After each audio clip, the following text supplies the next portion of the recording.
kasalanan.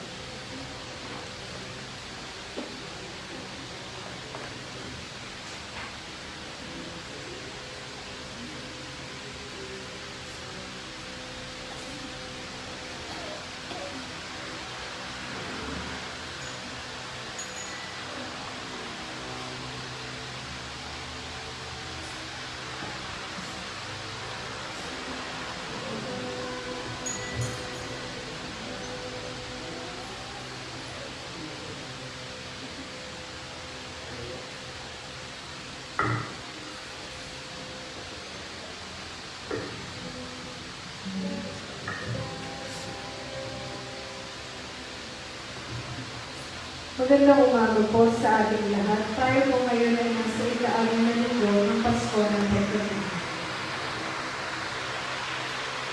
Pagkatapos ng kanyang pagkamatay at muling pagkabuhay, si Jesus babalik sa piling ng kanyang Ama.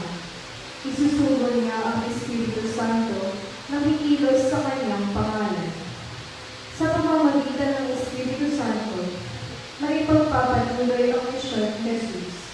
Ang Espiritu Santo kaloob sa atin bilang kaagapay, kagalakan at lakas.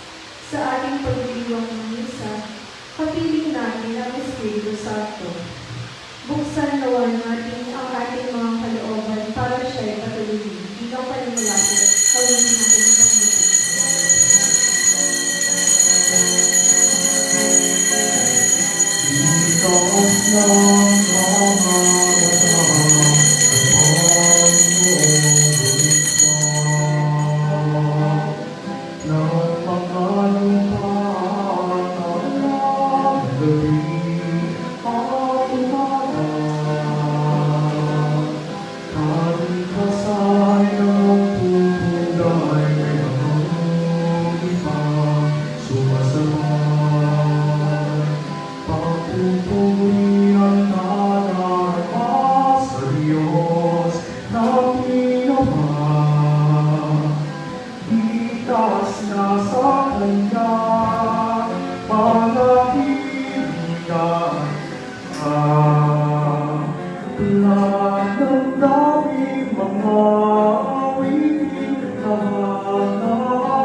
Simulan po natin ang ating banal na pagdiriwang sa ngalan ng Ama at ng Anak at ng Espiritu Santo. Amen. Sumainyo ang Panginoon. At sumainyo. Magpati tayo ngayon ay nasa ika-6 na linggo sa muling pagkabuhay ng ating Panginoong Hesus Kristo. Sa ating Ebanghelyo, mapapakinggan natin na tayo pinapaalalahanan ng ating Panginoong Hesus Kristo ng mga nagmamahal sa Kanya na tuparin ang Kanyang mga utos. Sa katahimikan ng ating mga puso, aminin po natin ang ating mga nagawang kasalanan upang tayo maging marapat na sumanap sa banal na pagdiriwang.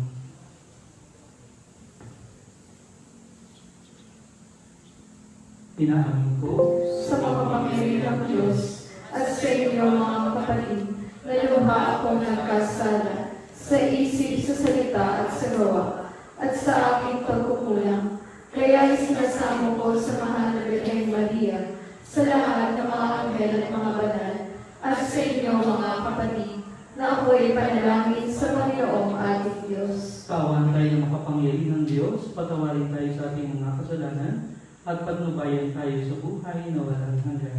Amen. Panginoon, kaawaan mo kami. Panginoon, kaawaan mo kami. Kristo, kaawaan mo kami.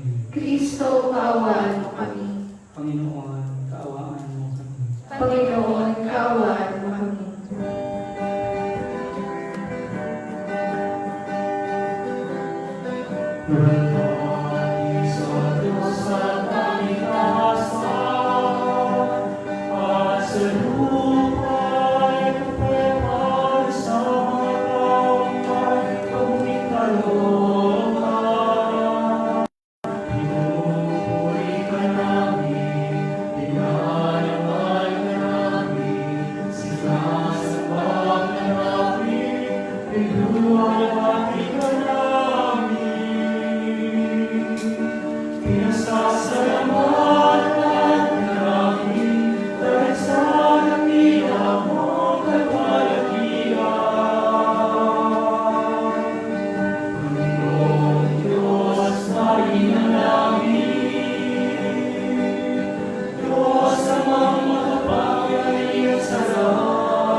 Ama naming makapangyarihan, gawin mong sa masasayang araw na ito ng aming pagdiriwang sa pagkabuhay ni Kristo.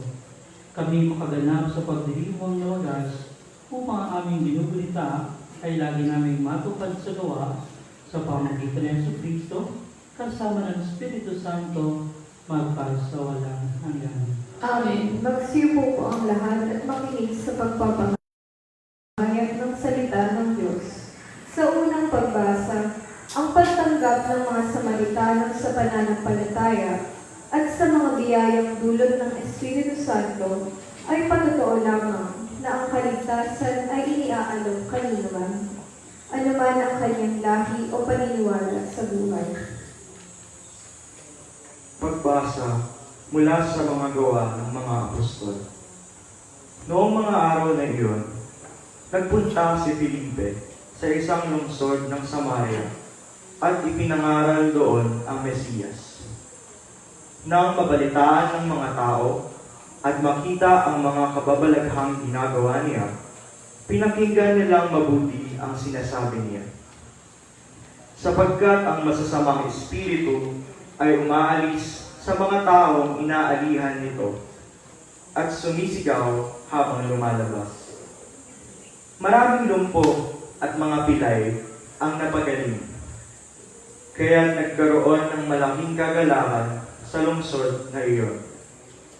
Nang mabalitaan ng mga apostol na nasa Jerusalem na tinanggap ng mga Samaritano ang salita ng Diyos, sinugo nila roon sina Pedro at Juan. Pagdating doon, ipinanalangin nila ang mga Samaritano upang sila ay tumanggap din ng Espiritu Santo, sapagkat hindi pa ito bumababa sa kanino man sa kanila. Sila ay nabinyagan lamang sa pangalan ng Panginoong Hesus. At ipinatong nina Pedro at Juan ang kanilang kamay sa kanila at tumanggap sila ng Espiritu Santo. Ang salita ng Diyos. Salamat sa Diyos.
doon tumawid. Kaya naman tayo'y nagalak ng labis. Sila'y nakakalit, ay nakasabis din. Sa kalupang inalang, nagalak sa polis na. Napigtat bukinig ang nagpaparangal sa Diyos, at sa inyo'y aking isasaysay ang kanyang ginawa. Mga kabutihan, purihin ang Diyos, siya'y papurihan. Laman ng daing mo'y kanyang pinakinggan, at ang pag-ibig niya ay aking kinanglan.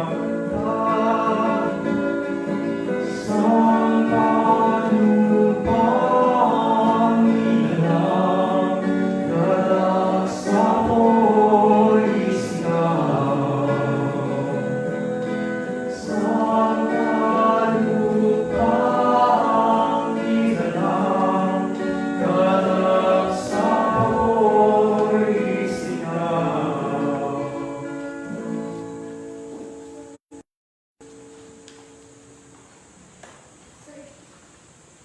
Ikalawang pagbasa. Pinatatatag ni Pedro ang kalooban ng mga Kristiyanong hindi maunawaan at tinutuligsa ng iba dahil sa kanilang paniniwala.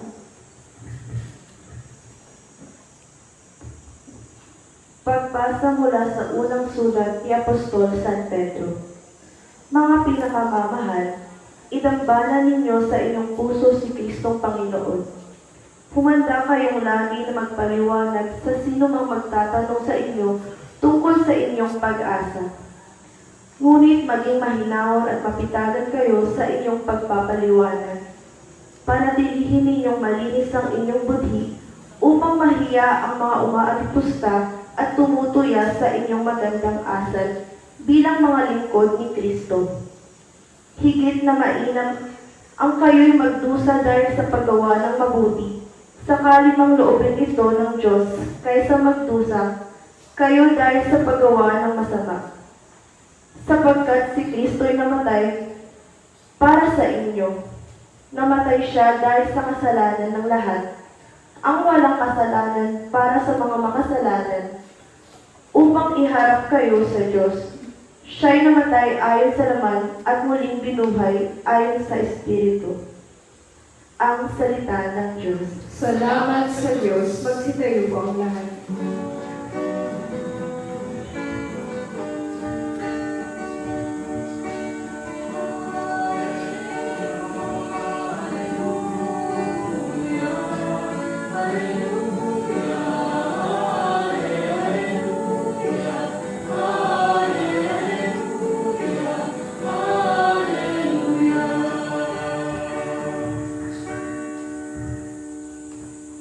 Ang sa aking nagmamahal, tutupad sa aking aral, ama't ako'y mananahan.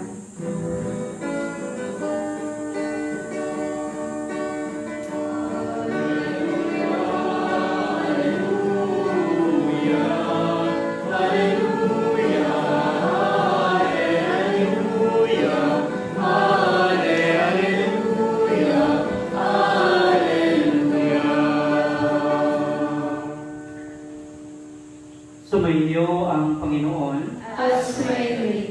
Pagbasa mula sa mabuting balita ng Panginoon ayon kay San Juan. Papuri sa iyo, Panginoon. Noong panahong iyon, sinabi ni Jesus sa kanyang mga alagad, "Kung iniibig ninyo ako, tutuparin ninyo ang aking mga utos.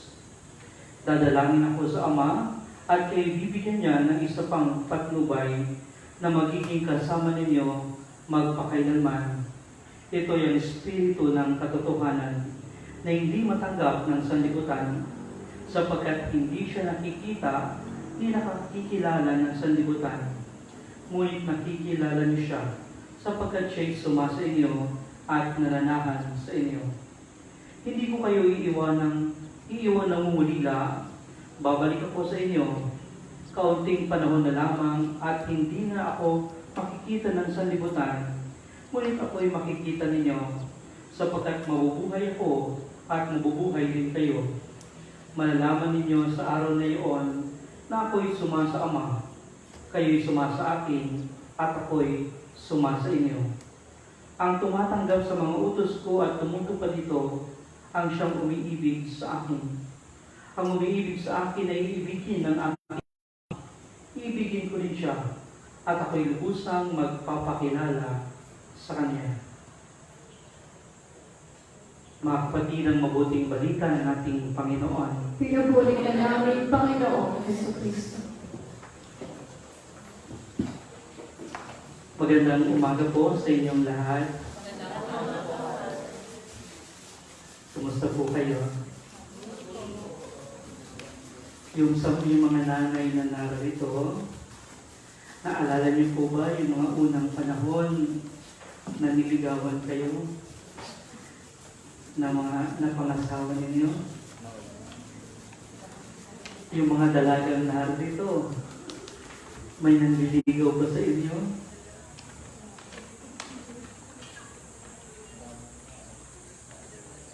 Kapag nililigawan ka, nakakakilig, no? Hindi ba? Baka opo, Ate Jonah. Diba? Kapag nililigawan ka, andoon yung kilig. Yung tipong matutulog ka na, nanginginig ka pa sa kilig. Hindi ka makatulog. Diba? Kahit naman yung mga nanliligaw, kinikilig din. At gagawin ng lahat para ipamalas yung kanilang dalisay na pagmamahal. Sana all kinikilig. Di ba? Kapag ikaw ay nagmamahal, ipinapakita mo yung pagmamahal. Hindi lang sa salita, kundi lalo tigit sa gawa. May isang nag-text sa kanyang nililigawan o kaya nag-chat sa kanyang nililigawan. Sabi niya, mahal na mahal kita. Susungkitin ko ang buwan, mapatunayang mahal kita. Ay, sarap pakinggan. Parang sinauna. Tatawin ko ang ito, mapatunayang mahal kita. Sisisirin ko ang kalagiman ng dagat at susuyurin ko ito. Bibigay ko sa iyo pinakamagandang perlas. Mapatunayan ng mahal kita. Tapos mamaya sinabi niya, mamayang gabi, pupunta ako sa inyo kapag hindi umulan. Daming sinabi, takot pala sa ulan. Siguro pinagdig sa pusa yan, ha? Takot mabasa. Mga kapatid, sa ating Ebanghelyo, sinabi ng ating Panginoon Jesucristo, kung iniibig ninyo ako, tinutupad ninyo ang aking mga utos. Mga kapatid, ang pagmamahal ay hindi lang nasa damdamin. Ang pagmamahal ay nasa pagkilos. At ang pagkilos ay mayroong kalakip na responsibilidad. Pag sinabi mong mahal mo yung isang tao, patunayan mo. Hindi lang sa salita, kundi lalo higit sa pamagitan ng iyong mga gawa. Kaya siguro may mga relasyon na hindi nagtatagal kasi yung pagmamahal ay hanggang damdamin lang. Yung pagmamahal ay hanggang pananalita lang at hindi na nakikita sa gawa. Sa simula lang, ipinapamalas yung pagmamahal. Pero habang tumatagal, unti-unting nawawala yung pagmamahal sa pamagitan ng mga gawa. Diba? Mga kapatid, kung tayo ang ating Panginoon Jesucristo ay tunay nating minamahal, isa lang ang gusto niyang gawin natin, na makapagbibigay kaliguran sa Kanya, na makapagbibigay ng ligaya sa Kanya. Ito ay walang iba kundi ang sumunod sa Kanyang mga utos.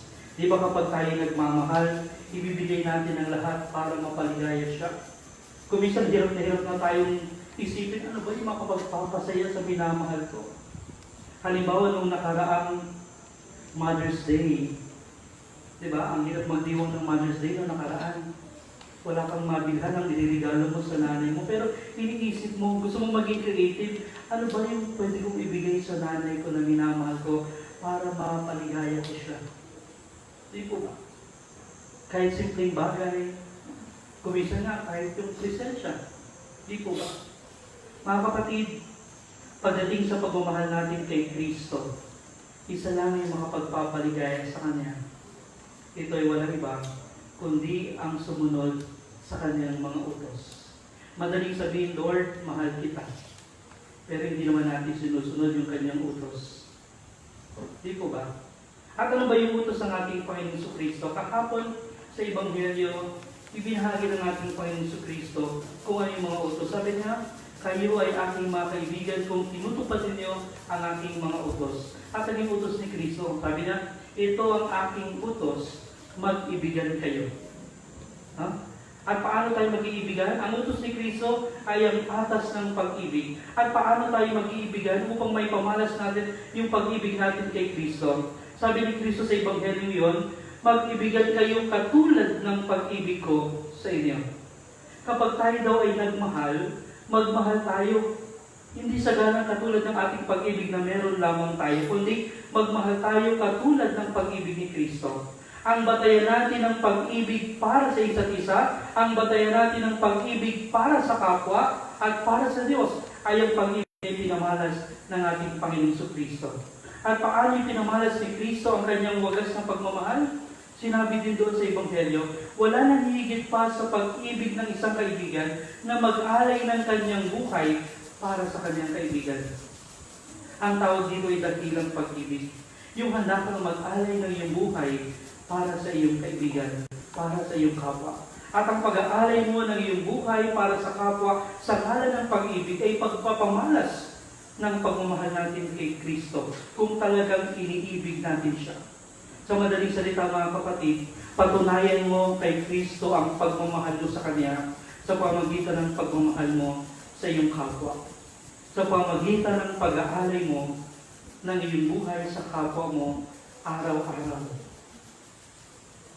Hindi ka magmamahal sa Kanya ngayon, tapos bukas hindi mo na kita love, sa susunod na lang ulit. Ang aras ng pag-ibig ng Panginoon ay araw-araw. Nais natin ipamalas ito sa pamagitan ng pag-aalay ng buhay para sa iba. At sa pag-aalay ng buhay, ano ang nangyayari mga kapatid? Dito tayo ay nagiging kaisa ni Kristo sa pagmamahal. Ang tanong, kaya ba nating magmahal katulad ng pag-ibig ng Diyos? Kaya ba nating magmahal katulad ng pag-ibig ni Kristo? Kasi si Kristo pag nagmahal, walang kondisyon. Diba? Pero tayo kapag nagmahal tayo, may kondisyon. At may limit. Mahal kita kasi maganda ka. Paano pag pumangit na, hindi na mahal? Mahal kita kasi mabango ka. Paano pag amoy putok? Hindi na mahal. Mahal kita kasi malaki katawan mo. Paano pag kasing laki na ng katawan ko?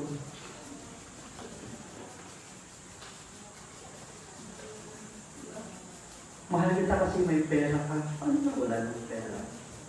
Kaya nga mga kapatid, ang batayan ng pag-ibig yung pag-ibig ni Kristo. Walang kondisyon. Ang tanong sa atin, kaya ba nating magmahal katulad ni Kristo? Kasi kapag siya'y nagpatawad, walang kondisyon.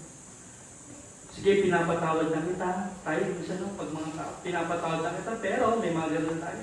Pero pag si Kristo pa nagpatawad, papatawarin ka niya. Kapag pinatawad ka na niya, kakalimutan niya na ang iyong mga pagkakasala. Ito'y bunso ng kanyang pagmamahal sa atin. Kaya ba natin gawin ito? Kung iisipin, parang imposible na tumulad sa pag-ibig ni Kristo. Pero dahil binitiwan ni Kristo mga katagang magmahalan kayo katulad ng pag-ibig ko sa inyo, kaya natin to.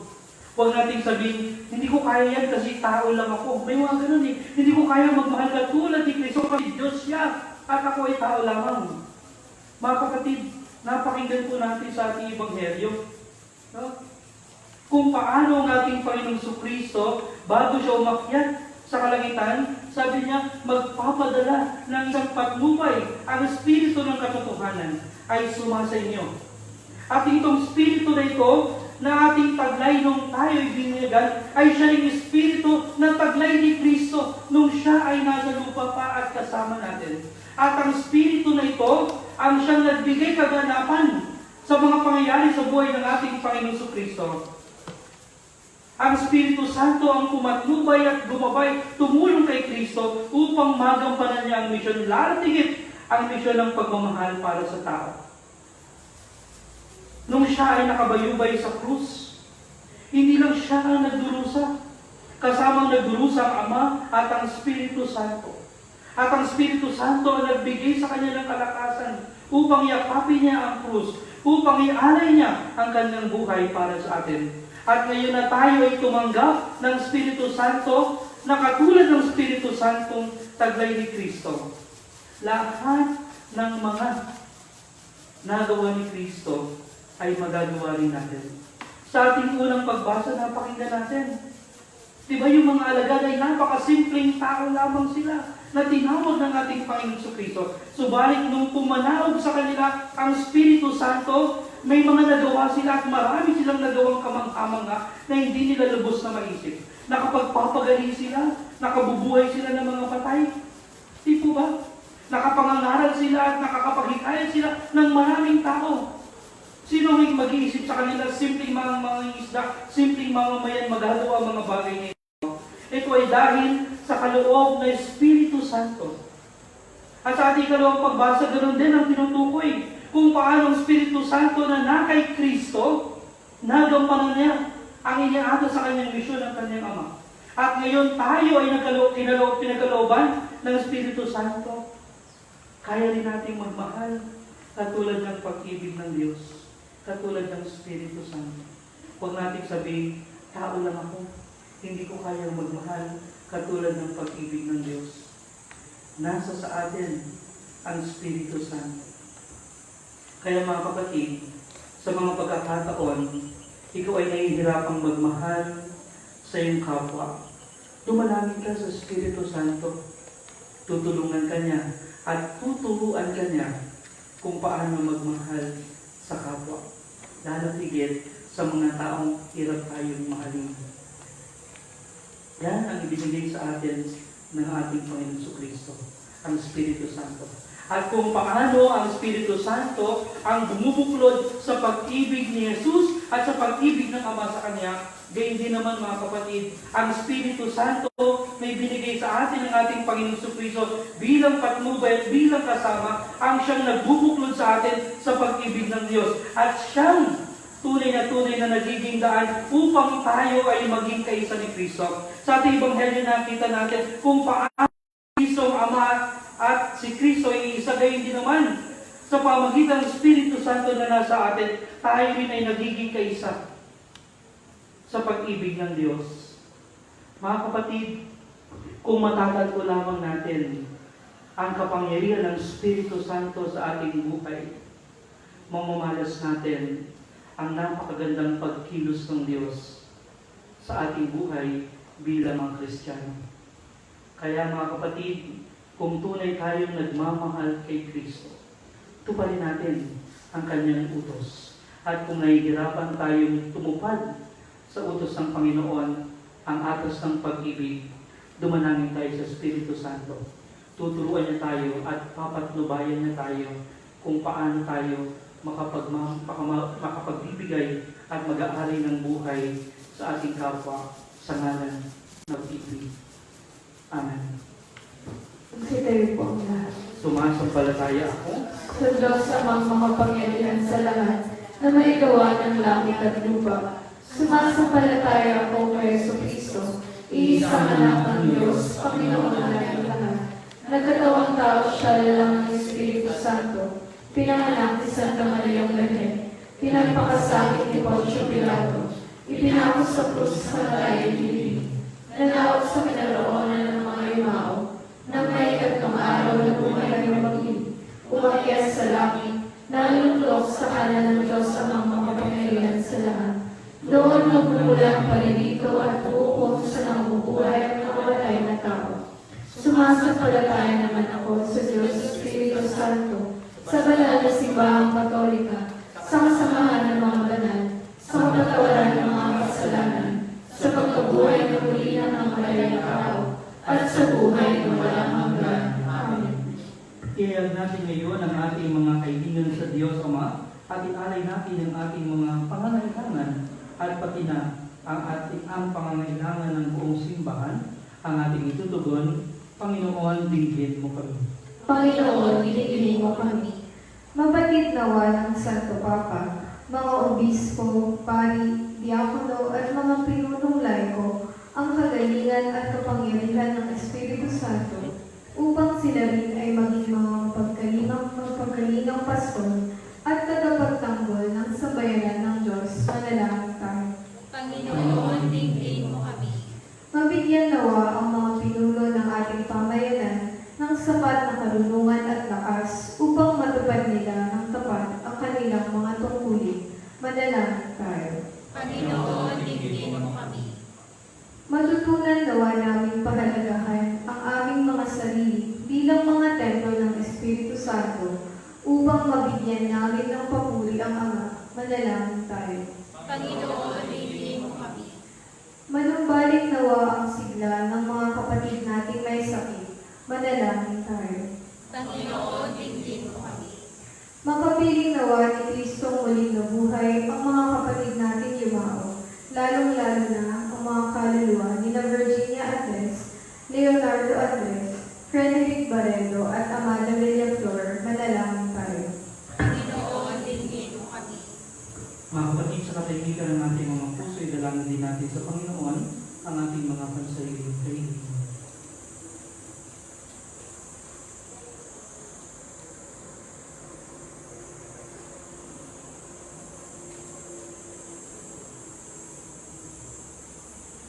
Panginoon, pakinggan mo ang aming mga kailangan. Pukawin nawa ng iyong Espiritu Santo ang aming mga puso upang maging lakas kami lagi sa kalooban mo. Hiniling namin ito sa pamamagitan ni Jesucristo ng aming Panginoon. Amen.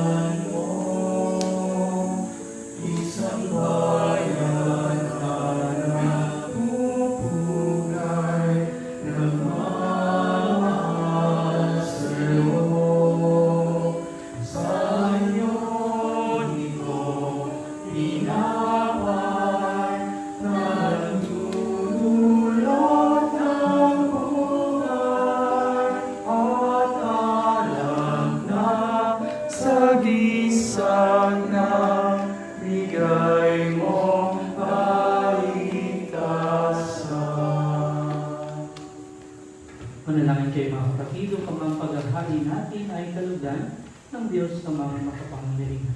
Tanggapin nawa ng Panginoon itong paghahari sa iyong mga kamay, sa kapurihan niya at karangalan sa ating kapakinabangan at sa buong sambayanan niyang banal. Ama naming lumikha, paakyatin mo sa iyong piling sa kalangitan ang aming mga panalangin kalakip ng haing mga alay upang ang mga pinagindapat mong gawing dalisay ay maging marapat na makasalo sa piging ng iyong pagmamahal sa pamagitan ni Jesucristo kasama ng Espiritu Santo magpasawalang hanggan. Amen. Sumainyo ang Panginoon, At sumainyo rin. itaas sa Diyos ang inyong puso at diwa. Itinaas na namin sa Panginoon. Pasalamatan natin ang Panginoong ating Diyos. Marapat na siya ay pasalamatan. Ama naming makapangyarihan, tunay ngang marapat na ikaw ay aming pasalamatan, ngayon ay pinagdiriwang ang paghahari ng Mesiyas, ang maamong tupa na tumubos sa aming lahat. Kaya talagang maangsahan at ang katapatan niya sa pananagutan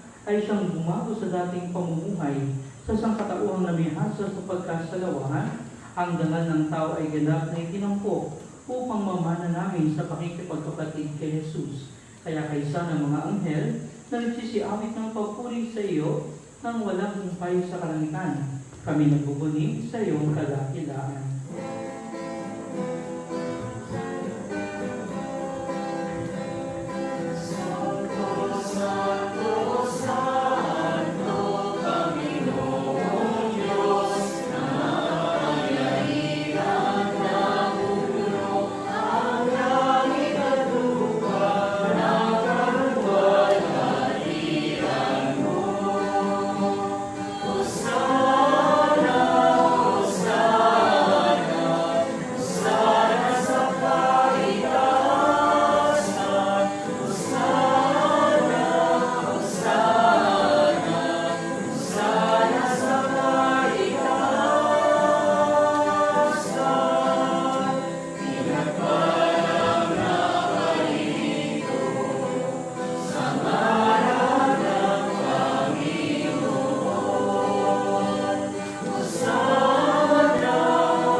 Magsiluhod po ang lahat. Ama naming banal, ikaw ang bukal ng tanang kabanalan. Kaya sa pamagitan ng iyong Espiritu, gawin mong banal ang mga kaloob na ito upang para sa amin maging katawan at dugo ng aming Panginoong Jesucristo. Bago niyo pinagtiis ang kusang loob na maging handog, tinawakan niya ang tinapay. Pinasalamatan kanya. Pinagati-hati niya iyon, tiniyabot sa kanyang mga alagad at sinabi, tanggapin ninyong lahat ito at kanin. Ito ang aking katawan na ihahandog para sa inyo.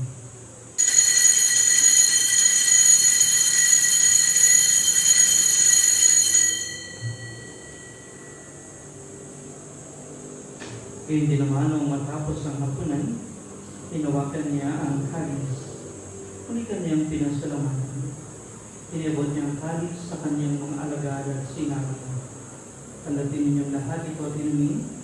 Ito ang kalis ng aking dugo ng bago at walang hanggang tipan. Ang aking dugo na ibubuhos para sa inyo at para sa lahat sa ikapagpapatawad ng mga kasalanan. Gawin niyo ito sa pag-alala sa akin.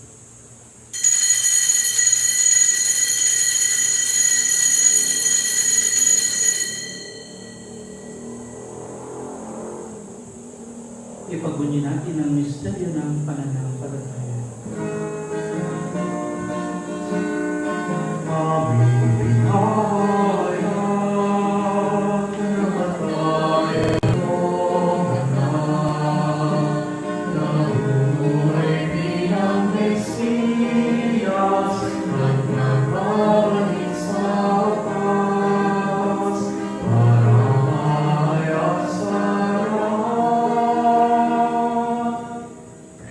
Ama, ginagawa namin ngayon ang pag-alala sa pagkamatay at muling pagkabuhay ng iyong anak, kaya tiniaalay namin sa iyo ang tinapay na nagbibigay buhay at ang kalis na nagkakaloob ng kaligtasan. Kami nagpapasalamat dahil kami iyong minarapat na tumayo sa harap mo para maglingkod sa iyo. Isinasama namin kaming magsasalo-salo sa katawan at dugo ni Kristo ay mabuklod sa pagkakaisa sa pamagitan ng Espiritu Santo. Ama, lingapin mo ang iyong simbahang laganap sa buong daigdig. Puspusin mo kami sa pag-ibig. Kaisa ni Francisco na aming Papa at ni Bartolome na aming Obispo at ng Tanang Kaparian. Alalahanin muli ng mga kapatid namin nahimlay na may pag-asang sila'y muling mabubuhay. Kaya hindi ng lahat ng mga pumanaw. Kaawaan mo sila at patuloyin sa iyong kaliwanagan. Kaawaan mo at paginapatin kaming lahat na makasalo sa iyong buhay na walang wakas. Kaisa ng mahalaga ring Maria na Ina ng Diyos, si San Jose na kanyang kabiyak na puso, kaisa ng mga apostol, si Santiago at ang lahat ng mga banal na namuhay dito sa daigdig ng kalulugod sa iyo. May pagdiwanawa namin ang pagpupuri sa itararangan mo sa pamagitan ng iyong anak na aming Panginoong Yesu Kristo. Sa pamamagitan ni Kristo, kasama niya at sa Kanya, ang lahat ng parangal at papuri ay sa iyo, Diyos Amang makapangyarihan, kasama ng Espiritu Santo magpas sa walang hanggan.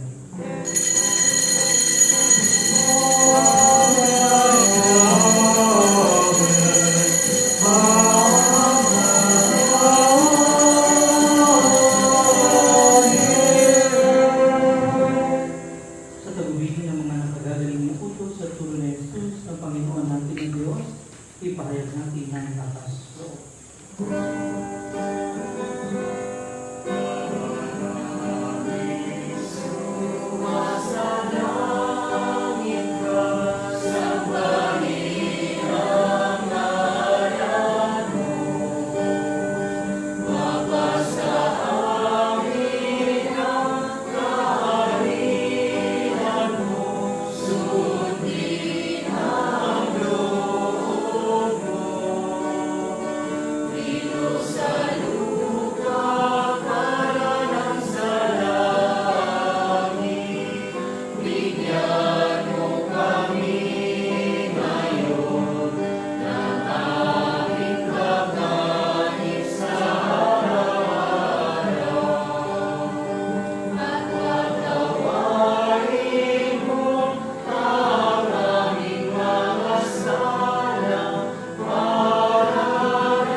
Hinihinami kami diya sa lahat ng masama, pagkalooban ng kapayapaan araw-araw, iligtas sa kasalanan at ilayo sa lahat ng kapahamakan, samantalang aming pinananabigan ang dakilang araw ng pagpapahayag ng tagapagligtas namin si Yesu Kristo.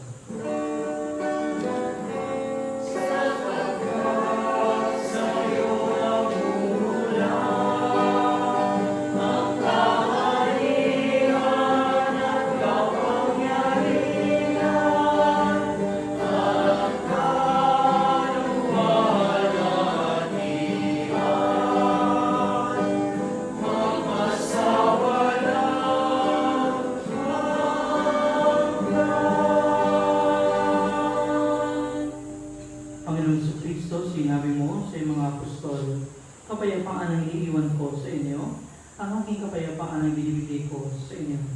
Tunghayan mo ang aming pananampalataya at huwag ang aming mga pagkakasala. Patalogan mo kami ng kapayapaan at pagkakaisa ay sa iyong kalooban, kasama ng Espiritu Santo magpas sa walang hanggan. Amen. Ang kapayapaan ng Panginoon ay laging sumainyo. At sumayin. Magbigay tayo ng kapayapaan sa isa't isa. Peace be with you.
Ito ang kordero ng Diyos.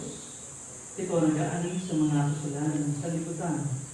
Mapalad ang mga inaaniyahan sa kanyang tingin.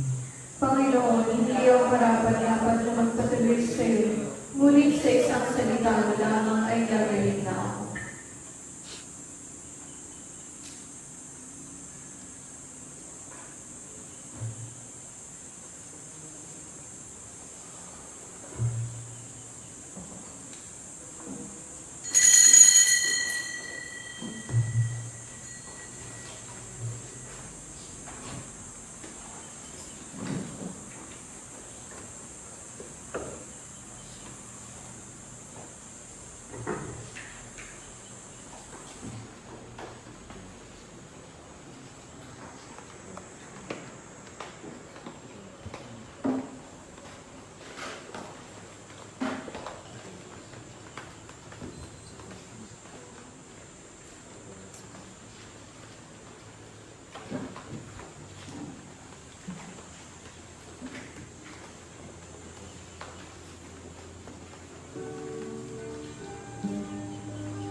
Magsitayo po.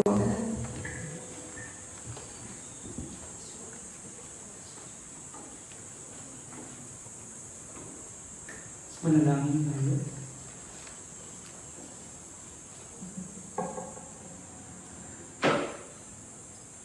Ama namin mapagmahal, kaming tinapagsawa mo sa pagkabuhay ng iyong anak, ay papakinabangin mo lagi sa kanyang lakas bilang bungang masagana ng dulot mong pagliligtas sa pamagitan niya kasama ng Espiritu Santo magpas sa walang hanggan. Amen. Sumayin niyo ang Panginoon. At sumayin rin. Magsuyo po kayo at hingi ng pagpapala ng Diyos.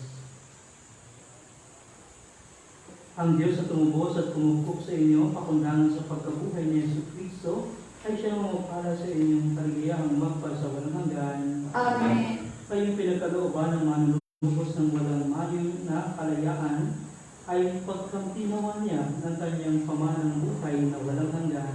Amen. Dahil kayo ay kaisa niyang bumangon mula sa kamatayan, pakundangan sa pananampalataya at linyag, kayo naway makatamba ng mga nasa kalangitan, pakundangan sa inyong mabuting pamumuhay, ngayon at magpas sa walang hanggan. Amen. At pagpalain kayo ng makapangyarihang Diyos, ang Ama at ang Anak at ang Espiritu Santo. Amen. Tapos na ang banal na misa, kumain kayong taglay ang kapayapaan ng Kristong muling nabuhay. Salamat sa Diyos.